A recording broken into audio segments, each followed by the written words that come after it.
ఆరోగ్యం, ఆత్మవిశ్వాసం అనూస్తో సాధ్యం. ట్రాన్స్ఫర్మేషన్ సర్వీసెస్ పైన ఫ్లాట్ 50% డిస్కౌంట్. అనూస్ సిన్స్ 1982.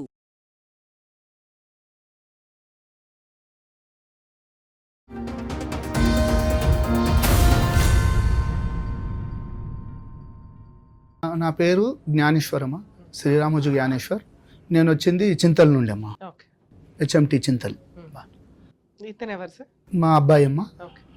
మా అబ్బాయికి మొన్న గత 1 year బ్యాక్ మ్యారేజ్ చేసినట్టమ్మా. October 18th 2024లో మ్యారేజ్ చేసినామమ్మ.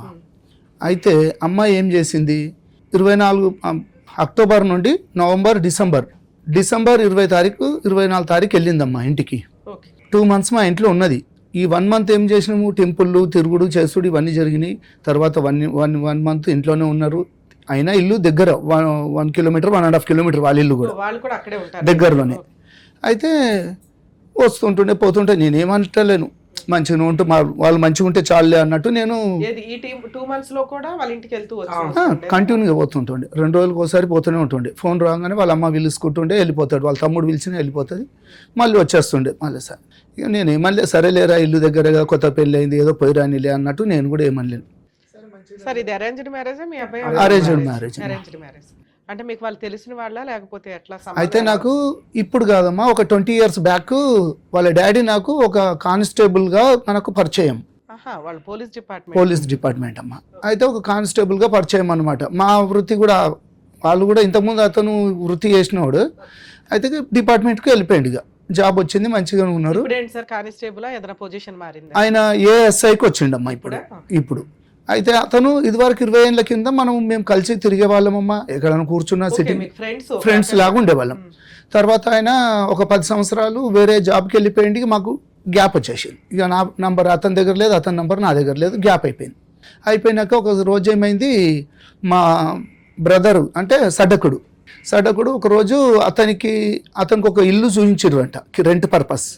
అయితే ఆ పర్పస్కు నేను ఒకసారి పార్టీస్తున్నానంటే సరే అని చెప్పేసి మా ఇంటికి అడిగి తీసుకొని వచ్చాడమ్మా.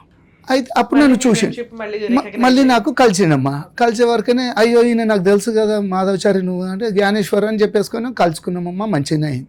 తర్వాత ఇట్లా కూర్చున్నప్పుడు చేసినప్పుడు మా ఫిబ్రవరి మార్చో అమ్మా పెళ్ళి మనకు ఆగస్టులో అయింది కదమ్మా.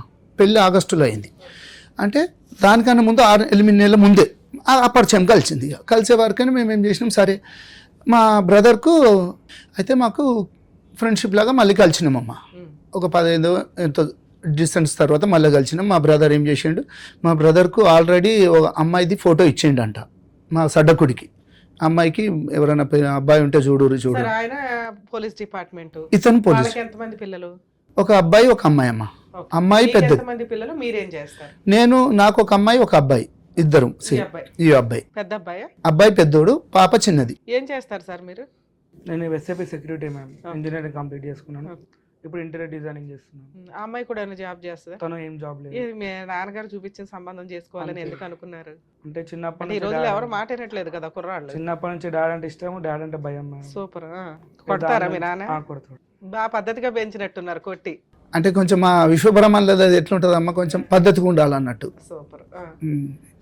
అయితే ఈ విధంగా మాకు పరిచయం అయిందమ్మా. పరిచయం అయినాక మాట మాధవచారి నీ బిడ్డది మ్యారేజ్ అన్నావు కదా, ఇక మా తమ్ముని కొడుకు కూడా ఉన్నాడు, ఒకసారి చూడు అని చెప్పేసి అన్నాడు. ఆ రోజు చూసిండు చేసిండు, సరే ఒకసారి మాట్లాడుకున్నాం. ఇక అట్లా కలిసిపోయినామమ్మా. ఇక పిల్ల బాగానే ఉందా, మీకు నచ్చింది అమ్మాయి? చూసారా?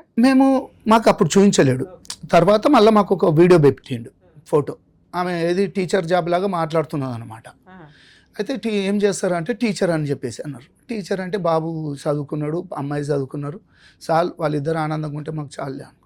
ఇక చూసినాక నేను చూపించారా? మీ అబ్బాయికి నచ్చిందా చూపించిన సార్. ఓకే అన్నారు. ఓకే అన్నారా మీరు? ఆ అమ్మాయి కూడా ఓకే అందా మీ అబ్బాయిని చూసి? అమ్మాయి కూడా ఓకే అన్నారు. అయినాక మనకు ఇక్కడ జరుగుతున్నాయమ్మా, ఇవి మాట్లాడుకుంటున్నాము, మంచిగానే కలుస్తున్నాము. ఈ 6 months 8 months లోపల మాకు ఏమైంది, మంచిగా పరిచయం. ఆయన డే బై డే డ్యూటీ అమ్మా, ఒక రోజు పోతే ఒక రోజు ఉంటాడు. అలా నాకు ప్రతి డే బై డే ఫోన్ చేసేవాడు, కలిసేవాళ్ళము. షాప్ కాడికి వచ్చేవాడు, నాది కార్పెంటర్ పడడానికి షాప్ అమ్మ. షాప్ కాడికి వచ్చేవాడు, ఇంటికి వచ్చేవాడు, బావాదా అనేసి మేము అందరం కలుసుకుంటే ఇద్దరం ఇక కలుసుకుంటే వెళ్ళేటోళ్ళం. ఇక సర్లే ఇక నేను మంచిగా అనిపించింది. ఇక ఒకసారి ఏమన్నాడు, బావా మరి ఏంటి ఏం కథ, మరి అమ్మాయికి కూడా నేను పెళ్లి చేద్దాం అనుకుంటున్నాను, మరి ఏంది ఏం కథ అంటే, నేను కూడా బాబుకి పెళ్లి చేయాలనే ఉన్నది బావ, మరి ఇక మీరు చూడుర్రి, ఓకే అనుకుంటుంటే మనము మాట్లాడుకుందాం అని చెప్పేసేసాను. సరే ఇక అయినాక సరే ఒక రోజు ఏం చేసిండు, కొంచెం నాకు ఎమర్జెన్సీ ఉంది, కొంచెం డబ్బులు కావాలన్నాడు. ఏంది బావ దేని గురించి ఏంది అంటుంటే, గోల్డ్ కొంచెం గిరువులో ఉన్నది, అది తీసి మళ్ళీ నీకు ఒక 10 daysలో ఇచ్చేస్తాను అని చెప్పేసి అన్నాడు. అప్పుడే బావా అనుకుంటున్నారా? అనుకున్నాడు. ఎంగేజ్మెంట్ ఏమైనా ఎంగేజ్మెంట్ అవ్వలేదమ్మా, జస్ట్ ఊరికి మాట్లాడుకుంటున్నారు. ఒక ఈ టైంలో మిమ్మల్ని అప్పు అడిగాడా? మాకు ఎట్లా అంటే కలిసిపోతున్నాం ఇక రోజు ఫ్రెండ్షిప్ లో కలవటం వేరు సార్. ఆడపిల్లని మీ ఇంటికి ఇద్దామని అనుకుంటున్నారు, ఆ మాటలు అయినాయా అవ్వలేదు? అప్పటికి ఏది అట్లా అయినాకనే నన్ను బావ అన్నాడు, ఒప్పుకుంటున్నారు, మాట్లాడుకుంటున్నారు, నీకు ఇద్దాము అన్నప్పుడు జోక్గా బావాన్ని స్టార్ట్ అయ్యింది. ఆ టైంలో మిమ్మల్ని అప్పు అడిగిండమ్మా. అంటే నాకు ఏమన్నాడు అంటే, గోల్డ్ కొంచెం అంత గిరివి ఉన్నది, పెళ్లి టైంకి ఇడిపించాలి వస్తుంది, అది నేను పెట్టి మళ్ళీ మళ్ళా పెట్టేసి నీకు ఒక 10 daysలో నీకు రిటర్న్ చేసేస్తాను అన్నాడు. అంటే నేనన్నా అంతగానో డబ్బులు అంటే నా దగ్గర లేవు బావ, అది ఇది అంటే, నువ్వు ఎట్లైనా ట్రై చేయి, నీ గురించి నాకు తెలుసు కదా, ఇంతగానో తిరుగుతున్నా చూస్తున్నా, నువ్వు ఒక ప్రొడ్యూసర్ లాగా సినిమా కూడా తీసినావు, అది అని చెప్పేసి అన్నాడు. సినిమా కూడా తీసారు? ఒక సినిమా కూడా తీసినాం. ఏది సముద్రుడు అమ్మా, సముద్రుడు మూవీ ఒకటి సినిమా తీసినాం, కొత్త హీరో సుమన్లో కొంచెం ఇది ఉంటాడు. అయితే నేను మొత్తం నాకు 4 పార్ట్నర్స్ ఉంటాం అన్నమాట. నేను కొద్దిగా నా షేర్ కొంచెం అంత ఇచ్చినట్టు అట్లా కూడా లాస్ అయిపోయినానమ్మా. అదొక దగ్గర నాకు ఒక 50 లక్షల దాకా లాస్ పోయినా. అయితే ఆ సినిమా ఎప్పుడమ్మా, అది 1920లో, అప్పుడు 21లోనేమో, మొన్న ఒక 24లో రిలీజ్ అయిందమ్మా. అది 24ఏనా రిలీజ్? ఆ టైంలో మూవీని కూడా దొరకపోయి చూపించిన. సో మీరు ప్రొడ్యూసర్ రేంజ్ లో ఉన్నారు కాబట్టి కొంచెం గిట్టుబాటు అవుతుందిలే అనుకున్నాడు ఆయన కూడా. అది ఫైనాన్షియల్ గా మంచిగా ఉన్నాడు. అడిగారండి అప్పు? నాకు ఒక 5 lakhs అడిగిండమ్మా. ఇచ్చారా? 5 lakhs అడిగితే నేనన్నా, ఫస్ట్ నా దగ్గర అంత డబ్బు లేదు బావ, నాకు దగ్గర ఒక 2 లక్షలు ఉన్నాయి బ్యాంకు, సినిమాకి పెట్టున్నారు, ఆల్రెడీ పోయింది, అదంతా ఇది అయిపోయింది కదా అంటే, నువ్వు ఎట్లన్నా చేసి ఇస్తావు, నాకు ఇది చేస్తావు అంటే, నీకు 1 week 10 daysలోనే ఇస్తాను అంటే, నేనేం చేసిన మా ఫ్రెండ్స్ వాళ్ళని కనుక్కొనేసేసి నా దగ్గర కొద్దిగా ఉండే అది ఇది చేసేసి ఆయనకు ఒక 5 లక్షలు, నేను ఒక 3 lakhs ఏమో మన బ్యాంకుకి ఇద్దరం పోయి ఆ ఉన్న 3 lakhs ఆయనకు ట్రాన్స్ఫర్ చేసిన, మళ్ళీ ఒక 2 లక్షలు క్యాష్ ఇచ్చిన. ఇవి తీసుకొని వెళ్ళి అదే రోజు బ్యాంకుకి వెళ్ళిండమ్మా. అది మా దగ్గరనే ఉంటుంది ఇండియన్ బ్యాంక్. ఆ బ్యాంకులో వెళ్ళిండ్రు, అబ్బాయి వాళ్ళ కొడుకు ఇద్దరు వెళ్ళిర్రు. నన్ను రమ్మను, నేను రాను, మీదేముందో లావాదేవీలు ఏముందో చూసుకోరి, నేను కిందనే ఉంటానని చెప్పేసి కింద బయట కూర్చున్నానమ్మా.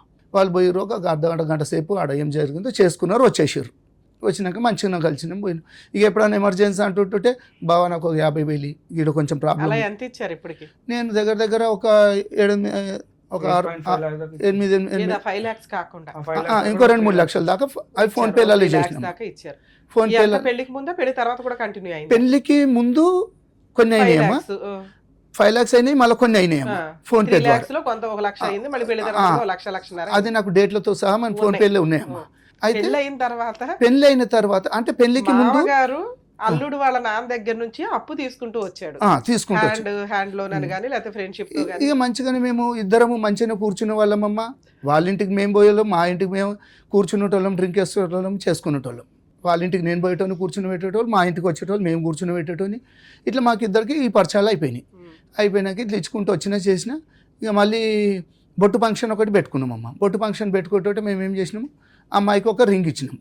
అయితే వాళ్ళు ఈవినింగ్ మా దగ్గరకు వచ్చేసి, మీకు కూడా బొట్టు ఫంక్షన్, మేము కూడా మా అబ్బాయి అనుకున్నాను అంటే, బావ నా దగ్గర డబ్బులు లేవు, ఒక 30,000 అని చెప్పేసి అంటే నేను ఇమ్మీడియట్లీ అప్పుడు సాయంకాలం కొట్టేసిన. అదే రోజు 30,000 అంటే 30,000 ఇచ్చేసి, ఆ 30,000 ఇచ్చినాక ఏం చేసిండమ్మా, అందులోకి వెళ్ళి తెచ్చిండ. ఇక నాకేం తెలియదు, నాకు డబ్బులు లేవా, రింగ్ తెచ్చుకోవడానికి కూడా లేదు, మీరు రింగ్ పెట్టిర్రు, నేను కూడా పెట్టాను. మీరు ఎందుకు ఆ సంబంధం చేసుకోవాలనుకున్నారు? ఆడపిల్లలు దొరకట్లేదా లేకపోతే ఏంటి? మీరు ఫైనాన్షియల్ ఉన్నంతలో బాగున్నారు. ఒక ఆడపిల్లని ఇచ్చే వాళ్ళ తండ్రి ఇలా అప్పులు అడుగుతున్నాడు అంటే ఇదేదో తేడా కొడుతుంది. పైగా రేపటి రోజున డిపార్ట్మెంట్ నేను ఎటు చుట్టూ తిరగాలని మీకు ఆ రోజు ఏమి నాకు అది అనిపించలేదమ్మా. ఈయన ఒక డిపార్ట్మెంట్, నాకు జర కొంచెం ఏదైనా ఇబ్బంది పడినా చేసినా కానీ జర మా ఎంపుడు అని అంటే కొంచెం బయట కొంచెం పవర్గా ఉంటుంది అన్నట్టు నేను ఆలోచనలో పోయినా కానీ ఇస్తానంటున్నాడు. ఈ 5 లక్షల అమౌంట్ తీసుకున్నప్పుడు, ఈ 5 లక్షలు తీసుకుంటున్నప్పుడు నాకు చెక్స్ ఇస్తానాడమ్మా. చెక్స్ ఇస్తానంటే సరేలే బావ, నేను వేరేటోళ్ళ దగ్గర ఒక 2 లక్షలు తీసుకుంటున్నా, 3 లక్షలు వెళ్ళి ఇస్తున్నా, సరే నీకు అవసరం అంటే ఇద్దరు లేదు, చెక్స్ కూడా తీసుకోలేనమ్మా. వద్దని చెప్పినా నేను, ఇక ఈ పిల్లనే ఇస్తున్నావు బావా, నాకు ఇక చెక్కులతో నాకేం పని ఉంటుంది అని చెప్పేసి చెక్కులు కూడా వద్దన్నా. పిల్లని ఇస్తున్నావు బాబా చెక్కులు వద్దు కాదు, ఇయ్యం పిల్లాడిని ఇస్తున్నాను బాబా చెక్కులు ఏమన్నా ఇవ్వ అని అడగాలి. ఇక్కడ ఇస్తున్నది పిల్లాడిని అండి, మనం కాపాడుకోవాల్సిన పరిస్థితులు ఇప్పుడు పిల్లల మగపిల్లల విషయంలో ఇలా జరుగుతుందని నాకు తెలియదమ్మా. 1-2-3 పంచాయతీలకు దోలకపోయినుండి ఈయన మంచిగానే మాట్లాడుతుండే, ఏదన్నా ఉంటే ఇగో ఇది ఇది అని చెప్పేసి అంటే నాకు కూడా మంచిగా అనిపించింది. ఆడవాళ్ళకి తప్పు ఉంటే ఆడవాళ్ళకు చెప్తున్నాడు, మగవాళ్ళకి తప్పు ఉంటే మగవాళ్ళు అరే ఏదైనా మంచిగానే చెప్తున్నాడు కదా, న్యాయంగానే మాట్లాడుతున్నాడు అన్నట్టు నేను ఏం వద్దు అన్నారు. ఇది నేను వద్దన్నానమ్మా. చెక్స్ కూడా ఇస్తాను. పెళ్లి విషయం ఎట్లాగా ఏంటి, పెళ్లి ఎట్లా జరిగింది పెట్టుకున్నారు, పెళ్లి ఎట్లా జరిగింది అంటేనమ్మా, ఇవన్నీ జరుపుకుంటూ వచ్చినాయి. ఆయనకు అవసరానికి నేను ఇచ్చిన ఒకటి ఎంగేజ్మెంట్ చేసిర్రు సార్. బొట్టు ఫంక్షన్ లో ఉంగరాలకే మీ దగ్గర అప్పు తీసుకున్న వ్యక్తి పెళ్లిలో మరి మగపిల్లోడికి ఏమన్నా అయితే నాకేం చెప్పిండమ్మా, గోల్డ్ ఏమన్నా ఇవ్వలేడమ్మా. నేను డౌరీ ఏమన్నా ఉందా? యాక్చువల్లీ డౌరీ అనగానే పెళ్లి ఖర్చుల నిమిత్తం ఏమన్నా అట్లా ఉందా? ₹1 ఇచ్చింది లేదమ్మా. ఆయన నాకేం చేసిండంటే ఎంగేజ్మెంట్ అవుతుందమ్మా, ఎంగేజ్మెంట్ అవుతుంటే ముందే చెప్పిండు, ఒక రోజు 2 రోజుల ముందే చెప్పిండు, బావా మళ్ళీ నువ్వు నన్ను ఆడ డబ్బులు అవి బంగారం అని అడగకు, నేను తర్వాత నీకు పెడతాను, నీకు ఇస్తాను, పెళ్లి వరకు ఇష్టంతో ఎప్పుడన్నా కుదిరితే చేస్తా, పెళ్లి వరకు నేను చేసిస్తా. ఇప్పుడైతే నా దగ్గర ఒక 1 మంత్ ముందు అట్లా అయ్యింది కదమ్మా ఎంగేజ్మెంట్, 1 మంత్ 1.5. అయితే ఆ తర్వాత ఇస్తాను అని అంటే నేనేమన్నంటే పంతులు కూడా అడిగిరమ్మా, ఇచ్చేరుతుంటే ఆడ లావాదేవీలు పెట్టుకున్నాలి కదా అన్నట్టు వాళ్ళ ఇష్టం.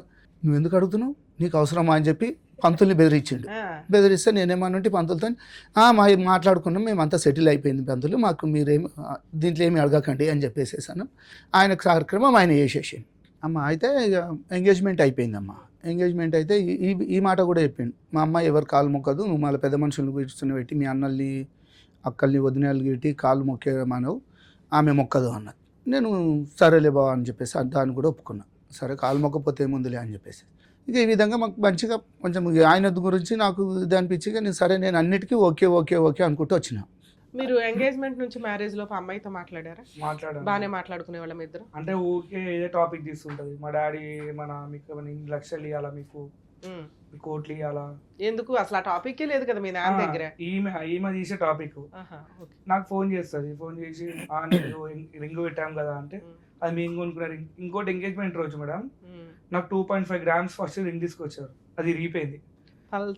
అది రీపోయిన తర్వాత మళ్ళీ ఏం చేసి మళ్ళీ బంగారం షాప్ పోతే పైసలు కట్టాలని చెప్పేసి డాడీని పంపించాడు. డాడీ పోయి మళ్ళీ 13,500 రూపీస్ ఎక్స్ట్రా చేసుకొని నాకు ఇంకో రింగ్ తీసుకొచ్చాడు. నువ్వేం తీసుకొచ్చావు నాన్న, నువ్వు పెళ్లి పెద్దవి, నువ్వు నాకు డాడీవి, నువ్వు వాళ్ళకి పల్లి చేస్తున్నావు ఏంటంటే పోనీ బేటా అని. సరే ఆయన ఫ్రెండ్షిప్ లో 2 వైపులా కలిపి చేసుకుంటున్నాడు అనుకుందాం.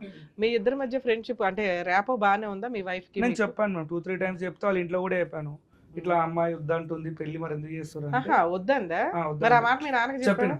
ఏం సార్ మా అమ్మాయి కొంచెం తేడాగానే మాట్లాడింది కదా స్టార్టింగ్ లోనే, జోక్గా కూడా అనరు పెళ్లి ఇష్టమేనా అని మిమ్మల్ని ఇందాక అడిగి ఏమన్నారు, ఇష్టమే మేడం అమ్మాయితో మాట్లాడాం స్టార్టింగ్ లో అదే.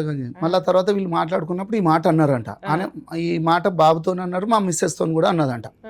అన్న వరకు నేను ఏం చేసిన, మా సడ్డకుడు ఉంటాడు కదా వాళ్ళ అక్కనే, వీళ్ళ అక్కయ్య భర్తని ఆయననే చూపించింది, మాట్లాడింది.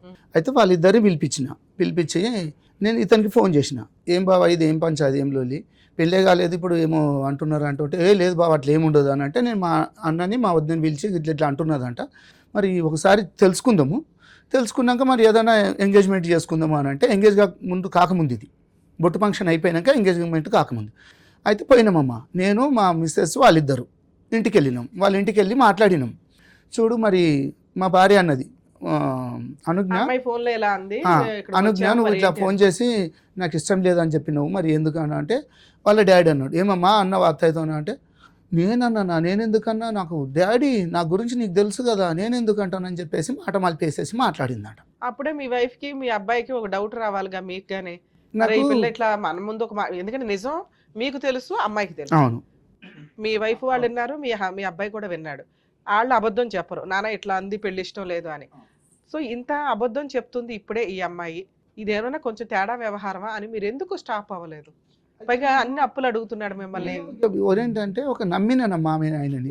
మెయిన్ రీజన్ అంటే మేడం ఇక్కడ డైలీ డే బై డే తాగడం అయింది ఈయన డాడీకి, అతను మా మామయ్యకి. ఇంకోటి ఏంటంటే మా చెల్లి వాళ్ళకి మామయ్య లేడు, వాళ్ళకి మామయ్య లేడు, సడ్డకుడు లేడు, ఇతనికి వియ్యంపులు లేడని చెప్పేసి నాకు వియ్యంపులు గట్టి దొరికిందని చెప్పేసి అదే డైలీ అంటే ఏమున్నా నాకు ఫోన్ చేస్తాడు, రాత్రిపూట ఫోన్ చేసి నేను చచ్చిపోతా ప్లీజ్ అది అంటే ఏమైంది మామ అంటే నాకు అర్జెంట్ 3 లక్షలు ట్రాన్స్ఫర్ అయ్యి అంటాడు. నేను ఎక్కడికి వెళ్తే వాళ్ళ మామ 3 లక్షలు నువ్వు జాబ్ చేసిన పైసలను సంపాదిస్తున్నావు అంటే నా పెళ్లి ఖర్చులు నేను గ్రాండ్గా వేసుకున్నాను మామ అంటే నాకు వచ్చి ఇట్లా ముద్దులు పెట్టిండు, అల్లుడు నువ్వు సూపర్ అల్లుడు అది అనేసి. ఎందుకు మామ నేను పోలీస్ అని ఒక ఫంక్షన్ హాల్కి వెళ్ళండి మేడం సత్యగౌరి అనేసి. వెళ్ళిన తర్వాత 2,80,000 ఫైనల్ అని చెప్పిండు అమౌంట్. వాళ్ళు ఏం చేసారు ఇట్లనే అల్లుడు ప్లీజ్ రిక్వెస్ట్ చేస్తున్నాను ఆగండి మామనే అంటే మీ నాన్నకి తెలిసి నీ దగ్గర డబ్బులు అడుగుతాడా తెలియకుండా మీ దగ్గర మీ ఏటీఎం కార్డు ఆయన దగ్గర ఆయన ఏటీఎం కార్డు నాకు ఇట్లా ఫోన్ చేసుకుంటా కూర్చొని ఇట్లా మాట్లాడు ఫంక్షన్ అంటే నేను అటు ఇటు కొద్దిగా ఇన్ఫ్లుయెన్స్ వాడుకొని 1.5 lakhsకి ఫంక్షన్ హాల్ ఫైల్ చేసిన. అబ్బా బంగారం అల్లుడు నువ్వు ఒక ఫోన్ చేయాలి. ఇప్పుడు మీ నాన్న ఉద్దేశం ఏంటో తెలుసా, మీ మామగారు డిపార్ట్మెంట్ ఎక్కడికి వెళ్ళినా ఇలా వెళ్ళి నుంచోవచ్చు, ఫంక్షన్ హాల్ డబ్బులు కూడా తగ్గుతాయి అందులో కానీ ఆయన వెళ్ళి రికమెండ్ చేసుకున్న దానికంటే కూడా మీరు వెళ్ళి రికమెండ్ చేసుకుని తక్కువ చేశారు. నేను రికమెండ్ కూడా చేయలేము, ఓనర్కి వెళ్ళేసి నాకు డైరెక్ట్ మాట్లాడడం వల్ల డైరెక్ట్ ఓనర్కి కాల్ చేసిన, అన్న అది నా పెళ్ళి అన్న అంటే అయ్యా తమ్ముడు నీ పెళ్ళ సరే 1.5 lakh ఇచ్చేసి అని లాస్ట్ అనేసి. ఓ అల్లుడు నువ్వు సూపర్ అల్లుడు నీ కాలు మొక్కేస్తాయి అంటే వచ్చిండు ఇంటికి వచ్చిండు, బావా నీ కొడుకు సూపర్ అది అని చెప్పాను. నెంబర్ ఆఫ్ మళ్ళీ బాటిల్ పట్టుకున్నాడు మళ్ళీ స్టార్ట్ మళ్ళీ దిగ్విజయంగా అయిపోయిన తర్వాత కొన్ని రోజులకి ఇట్లా అన్న డాడీ జర తేడా కొడుతారు. ఇంకోటి ఏంటంటే అదే పెళ్లి మండపంలో నాకు కాలర్ పెట్టి గుంజేసిండు, ఏమైంది లేట్ వచ్చినావు అనేసి. నాకు వద్దు నాన్న పెళ్లి మండపంలో నేను ఏడ్చిన వెళ్ళిపోదాం పెళ్లి రోజు ఇట్లా గుంజేసిండు మ్యామ్. ఎందుకు అప్పటిదాకా యాక్చువల్లీ ముహూర్తం ఏమో level 55కి ఉంది. ఇట్లా వాళ్ళ ఇంటికి వచ్చి నాకు ఇలా ఆరతి పెట్టి తీసుకెళ్ళాలి కదా, నాకు లేవు అట్లా నాకు పద్ధతి లేవు, రమ్మన్నప్పుడు రావాలి టైంకి అంటే అదేంది అని చెప్పేసి అంటే నన్ను వేరే కార్లో పంపించారు. మీరంతా ఒకే వైపుగా ట్రెడిషన్ ఆ ఏరియాలో ఎలా ఉంటుంది మీ క్యాస్ట్ లో ఎలా ఉంటుందో అలా ఫాలో అవ్వాలి కదా, మీకుండి వాళ్ళకి లేకపోవడం ఏంటి? వీళ్ళు ఇట్లా చెప్తారు. అయితే నేను ఒక కార్లో వచ్చేసిన, డాడీ వాళ్ళు ఇంకా కార్ ఉంటే నేను ఏమన్నా ఆగండి మామ మా డాడీ వాళ్ళు ఇస్తాను నేను లోపలికి వస్తాను అంటే మీ డాడీ వాళ్ళు దాన్ని గుంజేసిండు.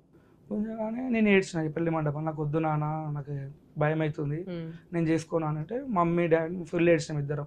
ఇక డాడీ ఏం చేసిండు లేదు తప్పదు అని ఫటాఫట్ పెళ్లి మండపంలో చేపించేసాడు. అప్పటికి నా క్రౌడ్ చాలా పెద్దది, నేను నా చెల్లె పెళ్ళి నేను నాకు ఫుల్ గ్రాండ్ చేసిన, నా ఇస్తుంటా అని చెప్పి డాడీకి కూడా తెలియదు నేను ఖర్చు ఏం పెట్టినా తెలియదు. భరత్ ఇవన్నీ చాలా పెద్ద. నేను ఓవరాల్ నాకు ఖర్చు 8 lakhs వచ్చింది మేడం. నాది అంటే నా వీడియోస్ ఉన్నాయి మీకు ఇచ్చి పెడతా. వాళ్ళు కూడా వచ్చి నా కాలు మొక్కిరు, అబ్బా ఇంత పెద్ద గ్రాండ్గా చేసినావు భరత్ అంటే ఇట్లా పోల్ లైటింగ్ ఉంటాయి కదా మేము పెద్దవి అవన్నీ పెట్టి డాడీ కూడా తెలియదు అవన్నీ అంతగా గ్రాండ్గా చేసుకున్నా. ప్రీ వెడ్డింగ్ చేసుకున్నాను, ప్రీ వెడ్డింగ్ కూడా నేను ఏం ఖర్చు పెట్టినా అడగలేను నాకు. అంటే వీళ్ళిద్దరే డైలీ తాగుడు అది దేనికి చేసుకుంటున్నావు ప్రీ వెడ్డింగ్ అట్లా ఏం లేదు, ఫోటోగ్రాఫర్ ఇవన్నీ పెద్ద తీసుకున్నాను అన్నీ చేసుకున్నాను. పెళ్ళైన 2 రోజులకి లొల్లి స్టార్ట్. ఫస్ట్ నైట్లు జరిగినాయి అర్థం కాలేదు. కోఆపరేట్ చేసిందా ఫిజికల్గా? కొద్దిగా ఫస్ట్ స్టార్ట్ చేసింది, అందులో ఏడవడం స్టార్ట్ చేసింది. నేను బండల మీద వండుకుంటాను, వచ్చి చెప్పాను ఇంట్లో నాన్న పిల్ల ఇట్లా చేస్తుంది సైకో చేస్తుందా అంటే అదు ఏమంటారు ఇట్లా అవుతుంది అని చెప్పారు. దాని తర్వాత చూసుకున్నా అటు ఇటు ఫుల్ టార్చర్ పెట్టేసాడు. నాకు ఫోన్ చేస్తాడు, హలో ఏడున్నావు అంటాడు. చెప్పండి మా అంటే అల్లుడు అంటే ఎక్స్పెక్ట్ ఉంటుంది, అయిపోయింది ఏడును ఇంట్లో చికెన్ వండిపోయిస్తాం దా తినడానికి రా అంటాడు. అరే ఇదేంది మా డాడీ ఇట్లా పిలుస్తుండు అంటే వాళ్ళకి పద్ధతి అంటాడు. అరే పద్ధతి ఒక అల్లుడిని నేను ఇంటికి కోసం నాకు వాల్యూ అంటే వచ్చినావా నమస్తే కూర్చో అంటాడు ఇంటికి పోతే. మళ్ళీ ఇంకొకటి కొత్త పెళ్ళి అయింది మేడం, ఒక రూమ్ అని ఇయ్యాడు మేడం, ఆమె వాళ్ళ వండుకుంటుంది నన్ను ఇంకో ఈ రూమ్లో వండి పెడతారు. వాళ్ళిద్దరు కొత్త పెళ్ళి అని చెప్పేసి వాళ్ళిద్దరు ఆ రూమ్లో ఉంటారు. నేను వాళ్ళ ఇంటికి పోతలే అంతే కదా. నేను చేడ్చిన ఏంది నాన్న ఈ కర్మ నాకు ఇంత మంచి లైఫ్ నాకు నాశనం చేసిన నన్ను వద్దొద్దు అన్న కూడా ఆగలేవు నువ్వు అంటే ఏమైనా మంచోడు అనుకున్నా ఇక రాత్రి పూట 1 o'clock 2 o'clock ఇలా ఫోన్ చేసి నాకు అర్జెంట్ 1,00,000 రూపాయలు నాకు అర్జెంట్ 30,000 అంటాడు. అది ఊరికే పైసలు అడుగుతుండు. మ్యారేజ్ అయిన తర్వాత ఏమన్నా మీరు ఇచ్చారా మీ నాన్నకి తెలియకుండా? నేను ఇవ్వలేము, నేను ఏమన్నా డాడీకి చెప్పేస్తాను. మీ నాన్నకి తెలిసి ఎంత ఇచ్చారు? నేను అంతే డాడీ అమౌంట్ తీసుకొచ్చి మళ్ళీ ఇచ్చేస్తాను అంతే. అంటే నా పేరు చెప్తాడు డాడీ కొడుకు దగ్గర. సరే అమ్మాయి ఎప్పటిదాకా మీతో కాపురం చేస్తుంది? October 18th పెళ్ళి అయింది. అటు ఇటు పోయేసరికి December 17th రోజు December 15th నుంచి ఆమె కడుపున వస్తుందని చెప్పారు మేడం. అయితే నేను ఇంట్లో అయిపోయి నేను ఆఫీస్కి వెళ్ళిపోయినా, హాస్పిటల్కి తీసుకెళ్ళినా. మమ్మీ తీసుకెళ్ళిన తర్వాత ప్రెగ్నెంట్ కన్ఫర్మేషన్ వచ్చింది. వాళ్ళు ఏం చేశారు అంటే రాలేరు మేడం, వస్తున్నా రాలేరు. నాకు కన్ఫర్మేషన్ ప్రెగ్నెన్సీ కన్ఫర్మేషన్ అయింది. ఆమెకి అప్పుడు డేట్ రాలేనప్పుడు వచ్చింది, డిసెంబర్లో అయింది. అయితే నేనేం చేసిన, నేను వాళ్ళకి ఫోన్ చేసుకున్నా, మామయ్య మీరు తాత అవుతారు అనేసి. హ్యాపీ లేదు వాళ్ళకి ఫేస్, అర్థమైంది. నేను ఒకటే మాట, నేను వాళ్ళ ఇంటికి పంపా డాడీ అనేసి అన్న. లేదు పద్ధతి ఉంటుంది, వాళ్ళ ఇంటికి పంపాలంటే ఆ బాధ వాళ్ళకి ఏమైనా అయితే నువ్వే బాధ తీసుకుంటావు డాడీ అనేసి అన్న. డిసెంబర్ 25th రోజు వాళ్ళ ఇంటికి వెళ్ళింది మేడం. వస్తలేదు, నేను ఫోన్ చేసి వస్తలేదు. కరెక్ట్ మళ్ళీ జనవరి 7th 8th రోజు నాకు ఫోన్ చేసి ఇట్లా హార్ట్ బీట్ లేదు, నువ్వు ఎవరు చెప్పకు అని చెప్పేసి వాళ్ళ ఇంట్లో ఫోన్ చేసి. నేను హైటెక్ సిటీ రోడ్ మధ్యలో ఉండేసి నేను ఏడ్చుకుంటా మా డాడీకి ఫోన్ తిట్టేసిన, నువ్వు ఎట్లా డాడీ అయినా నాకు తండ్రి. సరే మీరు కూడా వెళ్ళి మెడికల్ గా నేను వస్తాను మావయ్య అని వెళ్ళి చూడొచ్చు కదా, వెళ్ళినా నిజంగా వీళ్ళు చెప్తున్నది నిజమా కాదా అని. వెళ్తేనే నన్ను ఊకేసారు మేడం హాస్పిటల్ నుంచి. ఎందుకని? ఆ హాస్పిటల్ నుంచి నేను అడిగిన రీజన్, అంటే ఒక రీజన్ ఉంటుంది కదా, అవును ఎందుకు పోయిందో రీజన్ ఉంటుంది. ఇప్పుడు చికెన్ తిన్నందుకు పోయిందా అని, హార్మోన్స్ వల్ల. లేదు ఈ టైంలో హార్ట్ బీట్ లేదని చెప్పి నన్ను డోర్ పెట్టేసి వెళ్ళిపోయింది డాక్టర్. అది మ్యానిపులేట్ చేసిండు డాక్టర్ని నీలోఫర్ హాస్పిటల్లో.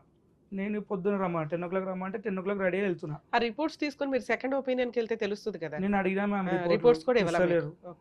నేను రిపోర్ట్లు అడిగినా, మళ్ళీ నేను ఫైట్ చేసిన, ఒక 4 months నేను ఫైట్ చేసి మళ్ళీ ఏప్రిల్ తను తెచ్చుకున్నా.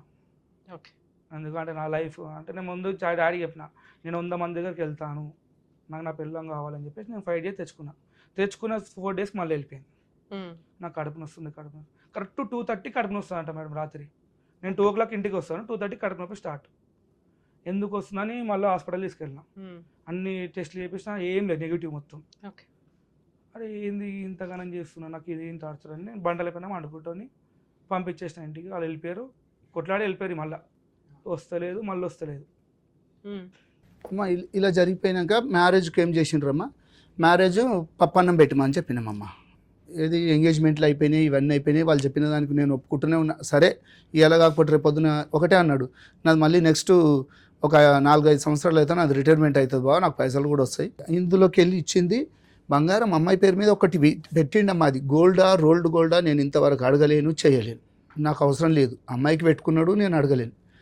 సరే ల్యాండ్ ఇస్తాను అన్నాడు కదమ్మా. నేను పెళ్ళి కాక ముందు నుండి నేను అడుగుతున్నా, బావ ఒకసారి ల్యాండ్ చూసి వద్దాం అమీన్పూర్లో ఉన్నది అన్నాడమ్మా. అయితే ఆ ఆడ ల్యాండ్ లేదమ్మా, డాక్యుమెంట్స్ ఉన్నాయి కానీ ల్యాండ్ లేదు. అయితే ఇది ఎప్పుడో కొనుక్కున్నారంట వాళ్ళకు, ఈ రియల్ ఎస్టేట్స్ వాళ్ళు వాళ్ళకు డబ్బులు ఇవ్వకపోతే మళ్ళీ వాళ్ళే ఆప్కో చేసుకొని అదంతా అడగడం వల్ల వాళ్ళు ఏమైనా అలిగి గొడవ పడ్డారు. అది నేనేమన్నుంటి. అయితే ఏంది బావ ఈడ జాగలేదు ఏం లేదు, మొత్తం బాండరీలు కట్టేసుకోరు. బాండరీ కట్టుకున్నాడు. నేను లోపల పోనీకే ఒక గేట్లోకి వెళ్ళి పోయినాం. 2వ గేట్ ఉన్నది ఇంకో లోపల. ఆ గేట్ లోపల కార్ పెట్టుకున్నాము, పోయి తిరుగుతే దీన్ని ఎన్నుకుంటుంది బావ, ఆడున్నది బావ, ఏడున్నది బావ అంటే, ఏడున్నది బావ జాగా అనేది ఎక్కడ కనీసం లేదా అని అంటే, ఇంకొక దగ్గరికి వెళ్ళి వస్తుంది. ఏది లేదు బావ, ఇదంతా ఆయనకు డబ్బులు ఇవ్వని పక్షంలో ఇదంతా పోయిందంటే, నేను ఆల్రెడీ ఇక్కడ ఊరోళ్ళని కూడా కనుక్కునే వారికని ఇట్లా జరిగింది అన్నాడు. సరే వారికని మీరు పెళ్లిలో ఏమన్నారంటే, ఏం పెట్టుకుంటావు బావా, మీకు అమ్మాయికి పెట్టుకో, మాకేం అవసరం లేదు, నాకు వద్దు, పిల్లకి ఒక ల్యాండ్ ఉంది అది పెడతాము, గోల్డ్ పెట్టుకుంటాం. గోల్డ్ ఏం పెట్టారో కూడా మీకు తినగా తెలియదు, ఎందుకంటే ఆ పెళ్లిలో మీతో ఏదో చూపించలేడు కూడా నాకేం. ఆ ల్యాండ్ ఏదైతే ఉందో వీళ్ళ దగ్గర డాక్యుమెంట్లు ఉన్నాయి తప్ప అటువంటి పొజిషన్ గానీ కడీలు వేసి గానీ లేకపోతే ఏమి గానీ అక్కడ ఏమీ లేదు. అది కూడా ఫేక్. ఇది ఈ ల్యాండ్ ఇప్పుడు చూపిస్తున్న ల్యాండ్ లేదు కదమ్మా, దాని డాక్యుమెంట్స్ కూడా నాకు పంపించిండు. దాన్ని ఏం చేసిండు, నీ పేరు మీద రిజిస్ట్రేషన్ చేస్తా, నువ్వేం చేస్తావు, నేను డాక్యుమెంట్లు మాత్రమే ఉన్నాయి, అక్కడ స్థలం లేదు, దాన్ని పెట్టి నా ఈ ఎవిడెన్స్లు అడిగిండమ్మా. నీ పాన్ కార్డు నీది అవి ఉంటే ఐటీలు ఉంటాయి, నువ్వు కడుతుంటుంటావు బాబా, నాకు అవి ఇచ్చేసాయి, నేను బ్యాంకులో లోన్ తీసుకుంటాను అన్నాడు. అయితే నేనేమన్నుంటి, ల్యాండ్ నాకు నా పేరు మీద లేనిది నేను ఎట్లా నీకు బ్యాంక్ నా పాన్ కార్డు అవన్నీ పెట్టమంటే నేను పెట్టలేను. ఒక వారం రోజులు ఫేక్ అవుతుంది కదా సార్. రేపు రోజున లోన్ ఎట్లా ఇస్తారండి, పొజిషన్ చూసి ఇస్తారు, అక్కడ పొజిషనే లేదు, ఆయన ఇన్ఫ్లుయెన్స్ వాడుకొని తెచ్చుకుంటాను అనుకున్నాడు. ఒకవేళ మేనేజ్ చేస్తే ఏమయ్యేదో తెలుసా, మిమ్మల్ని లోపల నన్ను వేస్తారు, అది నాకు తెలిసిపోయింది. నేనేమన్నుంటి, నేను పెట్టలేను. అయితే ఒక 1 week తర్వాత మళ్ళీ ఏమన్నాడు, బావా నువ్వు నాకు హుషారు చూపించినావు, నాకు పేపర్లు పెట్టమంటే పెడతలేవు అంటే, నేనన్నా బావా పేపర్లు పెట్టినంత మాత్రమే కాదు, ఆడ ల్యాండ్ లేదు ఏం లేదు, నేను మ్యారేజ్ అయినాక 1 month లోపల నేనమ్మా ఇవన్నీ. అయితే అప్పుడు ఏం చేసిండు, నీ పేరు మీద రిజిస్ట్రేషన్ చేసేస్తా, అప్పుడు నీ పేరు మీద లోన్ తీసుకొనేసి మళ్ళీ నాకు ఇద్దు అన్నాడు. నేనన్నా నాకు ఇటువంటివి వద్దు, ఒక బ్యాంక్ మామూలుగా లోన్లు ఇప్పిస్తే వాళ్ళతో కూడా మాట్లాడినామమ్మ. ఈ డాక్యుమెంట్ ఉత్తయి పంపించేసి ఇట్లా 20 లక్షలు కావాలి ఇది అని అంటుంటే, సార్ అది ల్యాండ్లు చూస్తారు, వాళ్ళు అవన్నీ ఎంక్వైరీ చేసుకున్నాకనే మీకు ఏదైనా ల్యాండ్కు అమౌంట్ ఓకే సార్, అదేదో చేయబోయాడు, మీరు కొంచెం తప్పించుకున్నారు. తప్పించేసుకున్నాను. అంటే ఇప్పుడు ఒక ప్రాపర్టీ పిల్లకి పెడతాము అని అన్నారు, అటువంటి ప్రాపర్టీయే లేదు, ఇది కొంచెం తేడాగా ఉందని మీరు ఏమన్నా అడిగారా? నేను లేని ప్రాపర్టీ పెడతానని నేను అది కూడా అడగలేనమ్మా, అది కూడా ఆ అడగలేను. పాయింట్ వల్ల వీళ్ళ కాపురం ఏమైనా స్పాయిల్ అయిందా? దాన్ని అడగలేనమ్మా. ఏప్రిల్ లో మళ్ళీ ఏదో బతులు అడుగుని తెచ్చుకున్నాడమ్మా. ఓ 4 days కే వెళ్ళిపోయింది. మరి అప్పటి 1 week 5 days 1 week లో వెళ్ళిపోయింది. ఏప్రిల్ నుంచి మనం ఇప్పుడు డిసెంబర్ కు వచ్చాం. ఈ ఇంత టైంలో ఏమైనా పెద్ద మనుషులు పంచాయతీలు పెట్టినామమ్మా. ఎందుకు రాను అని రీజన్ గానీ ఏమైనా నేను చెప్తాను. చెప్పండి. ఇక్కడ ఏప్రిల్ అయిపోయిన తర్వాత మా డాక్టర్ తీసుకొచ్చింది డాక్యుమెంట్స్ అవన్నీ. దాంట్లో లోన్ పేపర్ నాకు దొరికినాయి. తిన పేరు మీద 12 lakhs లోన్ తీసుకున్నారు. ఏది ల్యాండ్ పెట్టేసి? ల్యాండ్ కాదు, పర్సనల్ లోన్. వాళ్ళ తమ్ముడు కొద్దిగా జాబ్ చేస్తుందా? జాబ్ ఏం చేయదు, వాళ్ళ తమ్ముడు కొద్దిగా ఫ్రాడ్ మేడం. అంటే ఆమెకి ఒక 6 months 1 year నుంచి శాలరీ ఇస్తారు ఆమెకి. ఒక కంపెనీ రొటేషన్ చేసుకుంటూ ఫేక్ డాక్యుమెంట్ నుంచి లోన్ అతనికి శాలరీ ఇస్తుంది తనకి. నేను అప్పటికి తన ఫోన్ పట్టుకొని నేను పట్టుకోలేను. నా ఫోన్ చెక్ చేస్తుంది, ఏమేమో చూస్తుంటుంది. నేను అంటే నాకు ఏం లేదు, ఫుల్ ఫ్రీ అనేసి నేను పట్టించుకోడు. దాని తర్వాత లోన్ ఎందుకు తీసుకున్నావు అని అడిగాను. నువ్వు ఎవడు రా అంటున్నాను ఫోన్ చేసి. నువ్వు ఎవడు రా అంటే మామ ఒక నేను హస్బెండ్ని, నాకు తెలియకుండా నువ్వు ఎవరు లోన్ తీసుకొని నేను తిట్టేసినాను. తిట్టాను. వాళ్ళ తమ్ముడు ఇన్స్టాల్మెంట్లు ఎవరు కడుతున్నారు? వాళ్ళే కడుతున్నారు. వాళ్ళ తమ్ముడు ఫోన్ చేసి నువ్వు ఎవడు బా నువ్వు కడుతున్నావు మా అక్క మీద లోన్ అంటే, అరే దొంగలకి ఎందుకు తీసుకోర్రా ఫ్రాడ్, ఒక హస్బెండ్ తెలియకుండా ఎట్లా తీసుకుంటావు అని అడిగాను. అంటే నువ్వు ఎవడువే అని తిట్టింది. నువ్వు ఎవడరా నేను రాసి తిట్టేసిన. నేను ఆ మూమెంట్లో ఏమైపోయిందంటే ఈ స్పాన్లో నాకు కొద్దిగా ఉండలేదు, వైఫ్ ఉండలేదు అని ఇంట్లో అందరు ప్రెషర్తో నేను కొద్దిగా డ్రింక్ ఎక్కువ అయిపోయింది నాకు, అంటే మెంటల్ ప్రెషర్కి. ఆ డ్రింక్లో ఏమైపోయింది, వాళ్ళకు నన్ను తిట్టడం చేసడం స్టార్ట్ చేసి. రికార్డ్ చేసుకున్నారా మీరు తిట్టేవన్నీ? అది కూడా డాడీది ఉండే రికార్డింగ్ మొత్తం. ఇది సంసారం పంపివా, ఒక 1 month గురించి మేము పెళ్లి చేసినామా అని ఫుల్ తిట్టుకున్నాం. ఇక రాదు మేడం, నేను ఫోన్ చేసి అడుగుతా ఎందుకు రావు. ఒక ఫంక్షన్కి వెళ్తుంది, వాళ్ళ బెస్ట్ ఫ్రెండ్ ఫంక్షన్కి వెళ్ళి గలీజా రెడీ అయిపోయింది. నీకు ఓపిక లేదు అన్నప్పుడు నువ్వు అరౌండ్ 50 kilometers ట్రావెల్ చేసినా అప్పుడు నీకు కడుపు నొప్పి రాలేదా అని అడిగిన. మళ్ళీ అక్కడనే 1 day స్టే చేసి ఏప్రిల్ తర్వాత ఎందుకు పోయినావు, నీకు కడుపు నొస్తుంది. పెద్ద మనుషుల పంచాయతీలు ఎప్పుడు జరిగినాయి సార్? 2 times అయింది. ఎప్పుడు ఇంట్లో అయింది, దాని తర్వాత మా గుడిలో అయింది మేడం. లాస్ట్ గా జరిగి ఎంతకాలం అయింది? అరౌండ్ ఒక 4-5 months అవుతుంది. 4-5 months లో ఆ రోజు ఏం జరిగింది? రీజన్ ఏం లేదు, నాకు వద్దు. వద్దు అంటే ఒక మగపిల్లని పెళ్లి చేసుకొని బాగా అకౌంట్ లో డబ్బులు తీసేసుకొని వద్దు అనడానికి రీజన్ అంటే మీరు డౌరీ హెరాస్మెంట్ చేశారా, ఫిజికల్ హెరాస్మెంట్ చేశారా, బూతులు తిట్టారా, ఇంకా కట్నాలు తెమ్మని హెరాస్ చేశారా? వీటిలో ఏదో ఇక్కడ కాన్సెప్ట్ ఏంటంటే నేనంట వాళ్ళకి ఫోన్ చేసి నేను వాళ్ళకి ఏమన్నా అంటే మామ ఊకే అమ్మాయి వస్తలేదు నా ఇంటికి, నాకు ఇల్లు ఇప్పాను మామ, నేను మీతో ఇల్లు రికం వచ్చేస్తా అని చెప్పి చెప్పేసిన.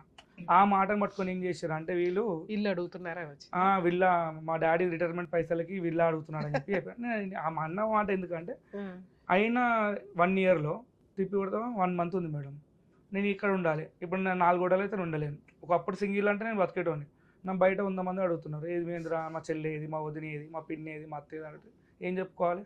ఆ విషయంలో నేను ఉన్నా. దాని తర్వాత ఈమె ఏం చేసింది, నీ చైన్ బాగుందని చెప్పి చైన్ నా మెడలకి వెళ్ళి చైన్ తీసుకొని మా మెడలు వేసుకుంది.